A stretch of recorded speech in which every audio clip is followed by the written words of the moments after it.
Buenas tardes, esta es Muy buenas otra prueba que tardes, no sé si vaya a apreciados salir porque no sé estudiantes. por qué está, Hago no esta me la grabación mostró. Voy a porque navegar el aquí, día de voy a darle ayer clic y se en la supone que esto me lo tendría videoconferencia que no fue mostrar posible grabar el apenas me encuentro. guarde la El grabación. hospedador Voy a darle me delete. tomó como un estudiante y por lo Bueno, tanto no me dio permiso de realizar la grabación.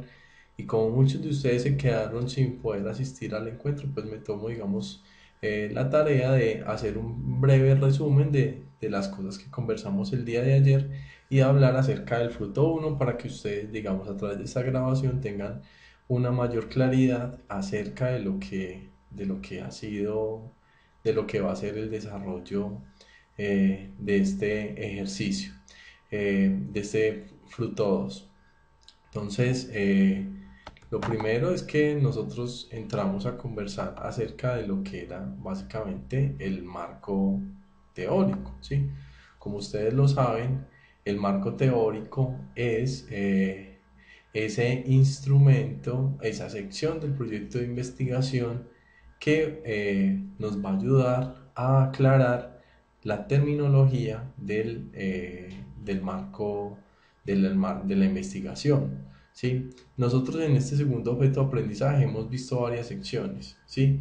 Hemos visto lo que es el planteamiento del problema, que era lo que estábamos trabajando en en el debate que cerró el día de ayer, ¿sí? Y cada una de las secciones del proyecto de investigación, el planteamiento del problema, el marco teórico, la metodología, la justificación, cada una de esas secciones van a ayudar que el proyecto de investigación se consolide como una idea clara de lo que se va a realizar. Si la investigación tiene que ver con responder una pregunta, pues en el proyecto de investigación va a ser ese documento en donde nosotros vamos a aclarar cómo se va a llevar a cabo el proceso investigativo, ¿sí?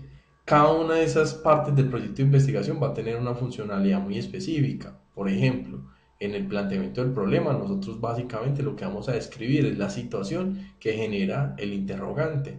Por eso siempre en el planteamiento del problema siempre el planteamiento del problema lo vamos a encontrar en relación con la formulación de una pregunta de investigación, ¿sí? Sin embargo, en esta charla nosotros no nos vamos a centrar en cada una de esas secciones, ¿sí? Que las hemos ido trabajando en el segundo objeto de aprendizaje, sino que nos vamos a enfocar básicamente hoy en el marco teórico, que fue lo que conversamos en el encuentro de ayer. Lo primero es que sepamos que el marco teórico va a ser una sección que va a tener dos grandes componentes, ¿sí? La primera es el marco de antecedentes y la segunda es el marco conceptual, ¿sí? El marco conceptual o el marco referencial, como también se le suele llamar. Este dentro del marco de antecedentes, nosotros básicamente lo que trabajamos es lo que se ha hecho en materia de mi proyecto, ¿sí? Si yo tengo una idea de investigación, yo tengo que saber que posiblemente yo no soy la primera persona que ha investigado acerca de ese tema, ¿sí? Va a ser muy, muy raro proponer una investigación donde no hayan habido conocimientos previos acerca de ese asunto. Entonces, lo que va a buscar el marco antecedentes o el estado del arte, como también se le suele llamar, es hacer un balance en donde yo, digamos, diga qué es lo que ya se sabe acerca de ese tema, ¿sí? ¿Y para qué va a servir hacer ese balance de lo que se ha hecho sobre mi tema? Pues básicamente porque me va a permitir ser novedoso en la propuesta de investigación que estoy planteando. Ustedes saben, la ciencia es un saber acumulativo, ¿sí? No vamos a hacer un proyecto de investigación para descubrir el agua tibia, ¿cierto? Para descubrir que el agua moja, ¿sí? Si ya sabemos alguna cosa, pues nosotros tenemos que tener muy claro qué es lo que ya se sabe, ya sea para reevaluar aquello que ya se sabe o para proponer un conocimiento que complemente, que amplíe lo que ya se sabe del tema. Nosotros no vamos a plantear, por ejemplo, una investigación que nos diga si la motivación laboral influye en el desempeño de los empleados, sabiendo que ya Elton Mayo nos hizo una investigación que, digamos, nos aclaró en buena parte ese tema. Ahora, no quiere decir que ese tema ya esté agotado, no. Pero entonces yo tendría que conocer bien qué fue lo que hizo Elton Mayo en los años 30 para yo no repetir, ¿cierto? Para no, digamos, llegar a las mismas conclusiones, sino tratar de proponer una cosa nueva a partir de eso. Entonces en eso va a consistir el marco de antecedentes. En el trabajo de aplicación, ustedes van a tener que analizar el marco teórico de sus investigaciones y van a tener que decir si de pronto esa investigación hizo o no un estado del arte, es decir, si citó otros estudios acerca de ese tema que se estaba investigando en ese artículo. ¿Sí? ¿De dónde sacamos nosotros o de dónde salen las fuentes para hacer un estado del arte? Pues básicamente en todas esas fuentes de información que nosotros abordamos en el objeto de aprendizaje 1. ¿Sí? Un estado del arte va a requerir que nosotros hagamos una búsqueda muy exhaustiva de lo que se ha investigado. Y las fuentes donde yo puedo encontrar digamos, la información para saber qué es lo que se ha investigado, pues puede ser muy variada. Yo puedo encontrar esa información en libros, puedo encontrar esa información en videos, ¿cierto? En podcasts, que van a ser formatos en donde yo, digamos, puedo encontrar que se ha registrado los avances investigativos en una materia. Por ejemplo, ¿por qué en videos? Porque las investigaciones se divulgan en uno de los formatos de divulgar las investigaciones son las conferencias. Esas conferencias muchas veces se graban o se ponen por escrito en lo que se denominan las memorias de un evento y entonces yo puedo encontrar ahí también qué es lo que se ha hecho en la materia. Sin embargo, la principal fuente para hacer estados del arte van a ser básicamente los artículos académicos de investigación, lo que nosotros llamamos los papers, que van a ser ese formato en donde básicamente se va a resumir los hallazgos de una investigación frente a un tema. Entonces voy a tener que hacer, digamos, una búsqueda exhaustiva para mirar todo el panorama y hacer un balance preciso de lo que se sabe de lo que se sabe del tema, ¿sí? O sea, la idea es mostrar al final, listo, frente a ese tema, qué es lo que se ha hecho, qué es lo que ya se sabe y qué es de pronto lo que resulta por saber, ¿sí? El otro componente que va a tener el marco teórico va a ser el marco conceptual, ¿sí? El marco conceptual va a tener, digamos, dos características. Va a ser esa sección donde los investigadores van a tratar de aclarar cuáles son los términos claves de su investigación o va a ser también esa sección donde ellos van a referir algunas teorías, ¿sí? No todas las investigaciones van a hablar de teorías, ¿sí? No todas van a tener teorías como tal, pero como mínimo sí voy a encontrar que las investigaciones, que los investigadores van a dedicar una parte de su proyecto a hacer el marco conceptual. ¿Qué va a ser ese marco conceptual? O por qué en investigación es tan importante hablar de los conceptos. Piensen algo, muchachos, en nuestra vida cotidiana nosotros manejamos los conceptos o las palabras que nosotros utilizamos. Casi nunca nos preocupamos por saber si una palabra tiene un significado exacto o si la entendemos con un significado muy exacto, ¿cierto? En nuestra vida cotidiana hay algunas palabras en donde no nos importa tanto hacer una diferencia muy importante en cuanto a lo que estamos entendiendo por ellas, ¿sí? Por ejemplo, nosotros cuando vamos a una carnicería le pedimos al carnicero que nos diga cuánto pesa la carne, ¿cierto? Y no tenemos problema, nos entiende y nos dice que la carne de nosotros pues pesa 1, 2 libras, ¿sí? Dependiendo del tamaño pues del- de la carne, ¿cierto? De la cantidad de carne que esté llevando. En física, ¿cierto? El peso es algo muy diferente a la masa, ¿cierto?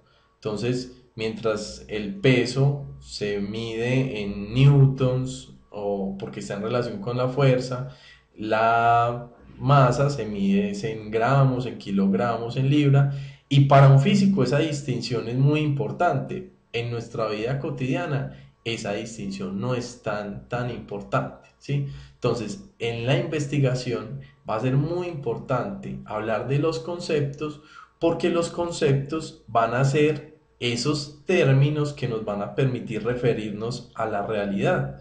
Entonces, si yo no tengo claridad en el concepto, tampoco voy a tener claridad en qué es lo que estoy midiendo, en qué es lo que estoy estudiando allá en la realidad.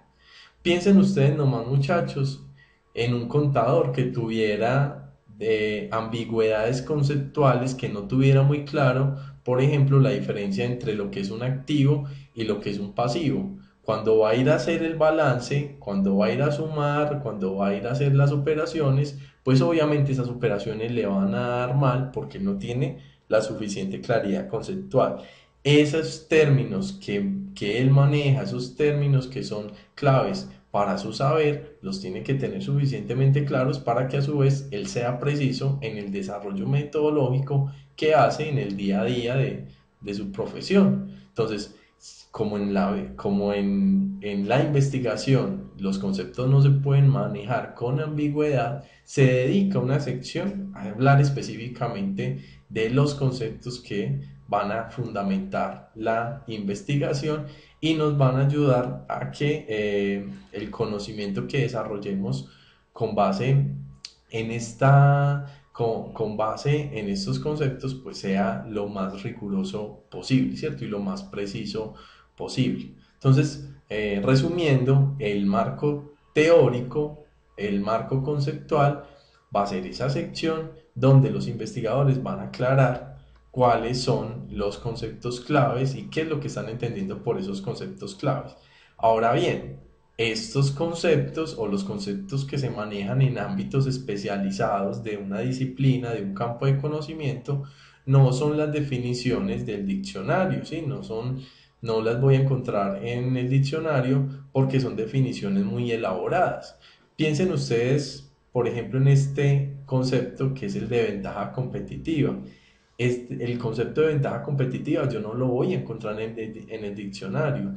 Yo posiblemente encuentre la palabra ventaja y por el otro lado encuentre el adjetivo competitivo, ¿sí? O un sustantivo como competencia, pero la unión de las dos palabras en el ámbito de la administración va a significar una cosa muy precisa. Entonces, ¿yo qué voy a tener que hacer o qué hacen los investigadores cuando hacen su marco conceptual? Se van a los autores que han teorizado ese concepto para que ellos aclaren qué es lo que van a entender en el marco de su investigación si van a hablar de ventaja competitiva. Ustedes saben, el concepto de ventaja competitiva fue un concepto que fue acuñado, ¿sí? Que ha sido ampliamente trabajado por Michael Porter, que ha sido un autor pues, que ha elaborado unas teorías para entender muy bien por qué las empresas, digamos, por qué ciertas empresas logran ser predominantes en su mercado a partir del desarrollo de ventajas competitivas, ¿sí? Entonces nosotros siempre que manejemos conceptos, pues sí, vamos a tener el pleno cuidado de no trabajar los conceptos, ¿sí? Con el lenguaje ordinario, o relacionarlos con el lenguaje ordinario, porque posiblemente un concepto tan elaborado como el de ventaja competitiva lo terminemos asociando, ¿cierto? Por allá, como con lo que tiene que ver con una carrera y no necesariamente eso nos va a aclarar qué es lo que vamos a entender. El marco conceptual, por ejemplo, tampoco va a ser que yo ponga la primera definición que me encuentre en el trabajo. Ustedes van a ver que los autores en esa parte, cuando empiezan a desarrollar ese marco conceptual, empiezan a contrastar las diferentes definiciones del concepto desde varios autores. ¿Por qué? Porque los conceptos, al ser herramientas con las cuales yo comprendo, con las cuales yo comprendo la realidad, pues me voy a encontrar que hay autores que definen mejor que otros ese mismo asunto. Entonces yo tengo que contrastar, ¿sí? Los investigadores van a contrastar las diferentes definiciones hasta que finalmente clarifiquen cuál es digamos, cuál va a ser la definición que van a manejar en el marco de su trabajo, ya sea porque esa definición resulta más precisa. Eso en cuanto a las investigaciones que solo manejan, digamos, los conceptos claves. Hay otras investigaciones que van a manejar propiamente teorías. Las teorías también van a echar mano de conceptos, pero las teorías van a ser un poco más elaboradas. Las teorías van a ser explicaciones. Eso es lo que hace una teoría, una explicación, ¿sí? Y las teorías van a tener, digamos, un nombre propio, ¿sí? Voy a encontrar por ejemplo, que la van a llamar teoría de sistemas, teoría de la acción planificada, teoría neoclásica, teoría económica institucional, y cuando yo, digamos, entro a mirar qué es lo que postulan esas teorías, pues voy a encontrar que esas teorías, digamos, generan explicaciones acerca de un asunto, ¿sí? Por ejemplo, cosas que a nosotros nos podían parecer tan subjetivas como el hecho de por qué la gente compra o tiene un determinado comportamiento de compra, ¿cierto? Uno podría pensar que el hecho de comprar es como algo muy circunstancial, como algo muy subjetivo, y resulta que no. Resulta que ha habido autores que se han puesto a investigar cómo es que la gente compra, ¿cierto? En qué circunstancias compra o cuáles son las condiciones con las que le influyen para comprar, y son capaces de, a partir del estudio de ese comportamiento, abstraer modelos explicativos que tratan de rescatar cuáles son los elementos que terminan siendo comunes para explicar un determinado comportamiento. Eso es básicamente una teoría. Es una explicación que nos dice cómo se comporta la realidad. Y aquí pasa lo mismo que con los conceptos. Así como hay muy buenos conceptos para entender ciertos aspectos de la realidad porque son muy precisos, también hay teorías que logran explicar muy bien la realidad, ¿cierto? Y hay otras teorías que de pronto en un momento dado fueron teorías que sirvieron mucho para explicar un asunto, pero que luego, digamos, se fueron quedando cortas frente a nuevas realidades que surgieron en el desarrollo, pues, de las sociedades o de las empresas o del asunto en el que estemos trabajando, ¿sí? Nosotros ayer en la charla de la videoconferencia trabajamos este ejemplo, ¿sí? Yo les preguntaba a sus compañeros, ¿sí? Que si ellos entendían la diferencia, ¿cierto? Entre lo que era hablar de una situación económica o hablar de una situación financiera, ¿sí? Y yo les mostraba que, por ejemplo, en nuestra vida cotidiana casi nunca hacemos esta distinción, ¿sí? Una persona puede decir, no, tengo muy mala situación económica, o puede decir, no, es que estoy en una mala situación financiera, y de alguna manera le entenderíamos con eso de que está, digamos, mal de dinero, ¿cierto? Sin entrar en mayores precisiones. Pero resulta que en ámbitos especializados como en los que nosotros nos movemos, hablar de situación económica es muy diferente a hablar de una situación financiera, ¿sí? Entonces ya traía a colación la distinción entre estos dos asuntos. Mientras que la situación económica, por ejemplo, como concepto, alude a la cantidad de bienes que dispone una persona, ¿cierto? A su patrimonio, ¿sí? La situación financiera tenía que ver más con el asunto de la liquidez, ¿cierto? Entonces, aunque eran asuntos que podían ser parecidos, en realidad eran asuntos diferentes. Por eso una persona podía tener una buena situación económica si, por ejemplo, tenía un buen patrimonio, pero podía tener a su vez una mala situación financiera si disponía de poca liquidez. Y también se podía dar el contrario, que alguien tuviera una buena situación financiera porque tuviera muy buen flujo de efectivo, muy buena liquidez, pero el monto de sus deudas fuera mayor al patrimonio que tuviera, ¿cierto? Esto solo para mostrarles, muchachos, y yo agarré este ejemplo en particular por la experiencia que he tenido como asesor de proyectos de investigación, cuando los estudiantes me dicen que quieren averiguar el impacto económico de algo. Por ejemplo, me tocó alguna vez estudiantes que querían establecer cuál era el impacto de las NIF en una empresa, ¿cierto? Y hablaban del impacto económico. Y por allá más adelante terminaban hablando del impacto financiero, ¿cierto? Entonces iban saltando de un término al otro, Y cuando iban haciendo eso, pues lo que yo me iba dando cuenta como asesor era que ellos no tenían claridad con que estos conceptos realmente eran diferentes y que no los podían trabajar. No podían ir saltando de uno al otro sin que supieran exactamente qué era lo que iban a entender y qué era finalmente lo que iban a responder al final de la investigación.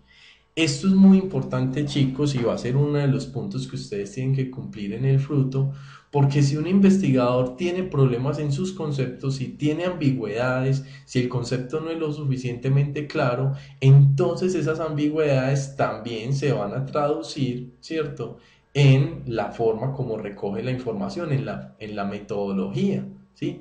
Los problemas a nivel conceptual van a tener problemas en la metodología, ¿sí? Volvemos al ejemplo del contador, si un contador no tuviera muy clara, por ejemplo, la diferencia entre deterioro y depreciación, cuando se va a ir a hacer la sumatoria de ese tipo, de los asuntos que tengan que ver con esos dos conceptos, pues la sumatoria la va a hacer mal, ¿sí?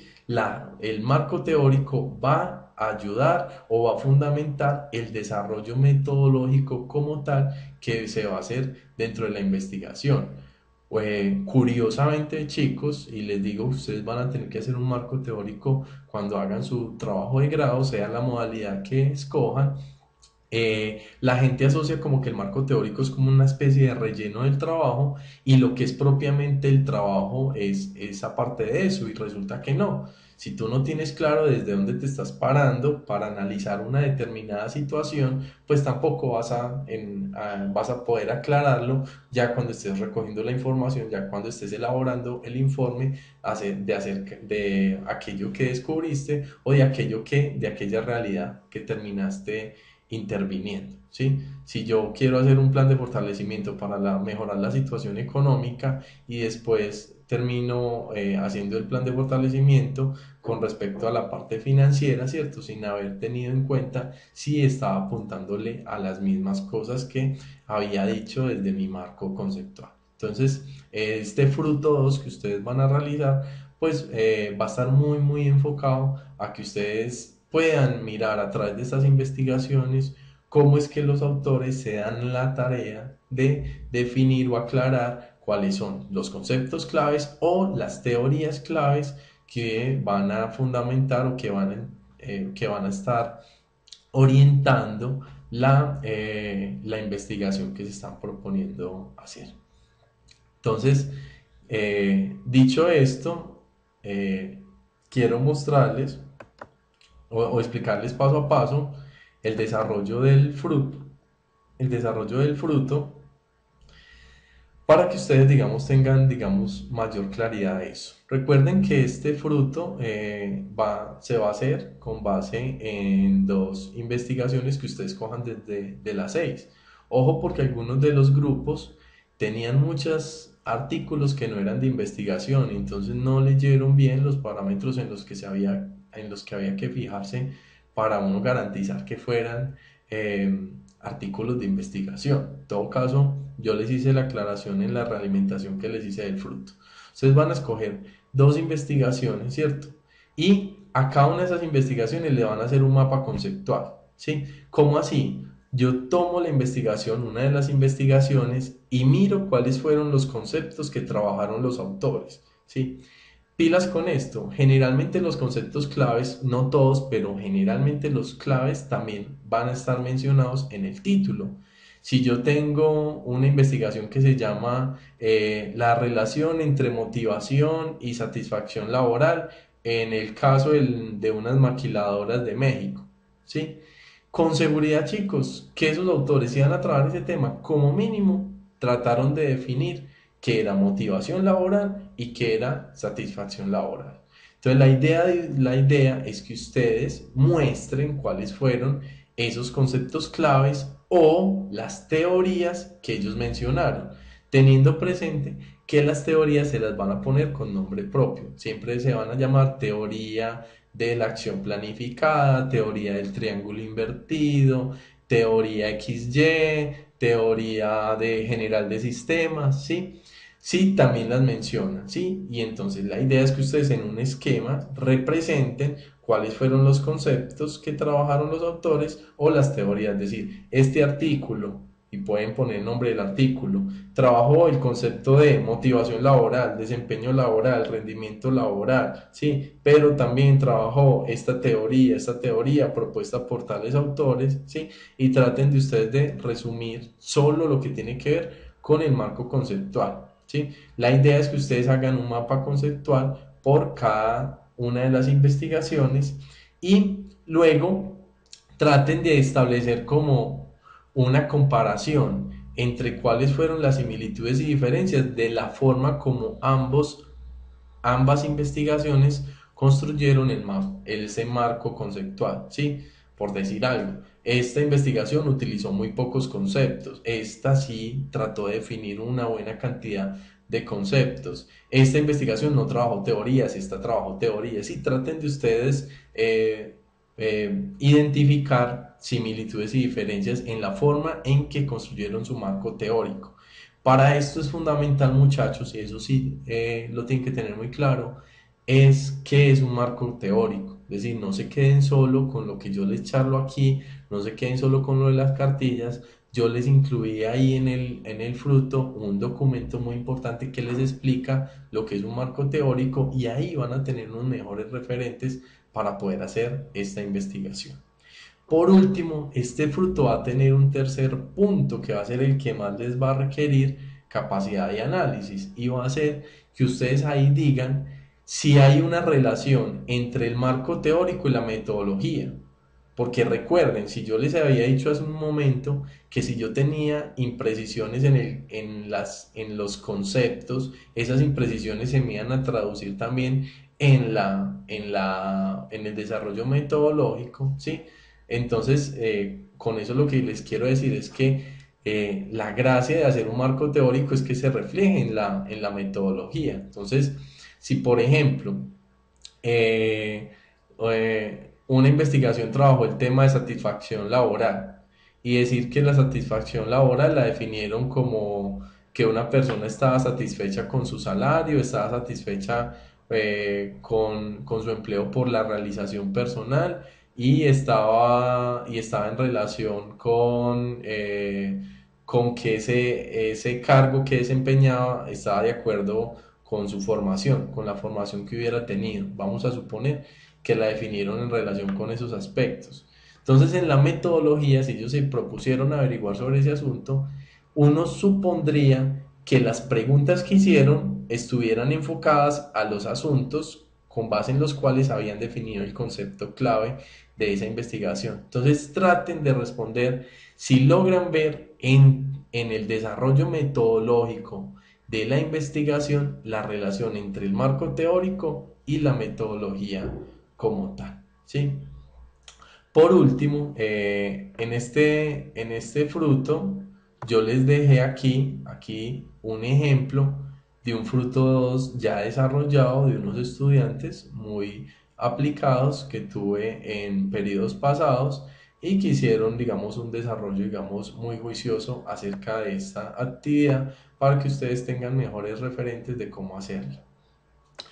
Para la elaboración de mapas conceptuales, yo les sugiero que ustedes entren a una aplicación en línea que les permite hacer mapas conceptuales de forma muy fácil.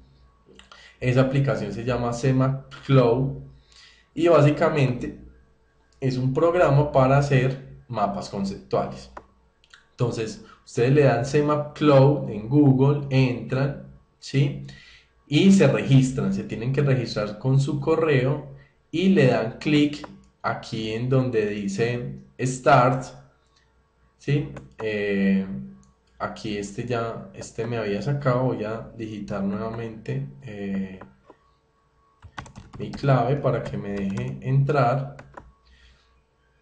y básicamente es un programa que es absolutamente bueno para poder hacer mapas conceptuales. Ahora sí, nuevamente le voy a dar Start, ¿sí? Y esto es bastante sencillo. Vamos a esperar a que cargue la página. Aquí no ha terminado de cargar. Ahora sí, cuando ustedes están aquí en esta pantalla, le van a dar aquí donde dice New CMap Y este es el espacio, este espacio en blanco es su espacio de trabajo. Entonces simplemente le dan doble clic en donde quieren empezar a hacer el mapa conceptual. Entonces vamos a suponer que este es el artículo, el título del artículo, digo este artículo, ¿cierto? Y empiezo a bajar. eh, Se fundamentó en los conceptos de TUN. Entonces digo, aquí, primer concepto, ventaja competitiva, ¿sí? Y si de pronto esos autores mencionan quién lo propuso, entonces puedo seguir bajando. Puedo seguir bajando y digo, por decir algo, propuesto por, listo. Y aquí, Michael Porter. Y lo hizo, qué sé yo, en el 1985, ¿sí? Decir, de las ideas que me permitan a mí decir cómo fue teorizada esa investigación. También se basó en las teorías de Tal. La ventaja de CMAP Tools, muchachos, es que ustedes tienen una gran versatilidad. Ustedes le van dando clic y en un momentico pueden ir sacando los cuadros que necesiten para hacer el mapa conceptual. Fíjense que no, eh, que en un momentico yo me puedo mover para donde quiera e ir haciendo el esquemita. Esta facilidad con CMap Tools no la encuentran fácilmente en otro tipo de programas como los de Word para poder hacer mapas conceptuales. CMap también me permite mover, yo señalo con el mouse sostenido y puedo mover esto para donde yo quiera, ¿sí? Entonces es muy versátil y me permite rápidamente hacer el esquema, ¿sí? Por favor, no dejen de rellenar estas partes que unen los recuadros, es decir, esta parte que tiene el signo de interrogación. Esa parte se llaman conectores, esas son las que ayudan a aclarar cuáles son la relación entre lo que ustedes pongan en los recuadros. ¿Listo? Cuando ustedes ya terminaron el esquema, ustedes lo pueden seguir editando en línea sin ningún problema y cuando ya lo acaben, simplemente le dan exportar a JPG, que es el formato de imagen, y lo insertan como tal en el documento de Word que estén trabajando, en el que estén trabajando el fruto como tal.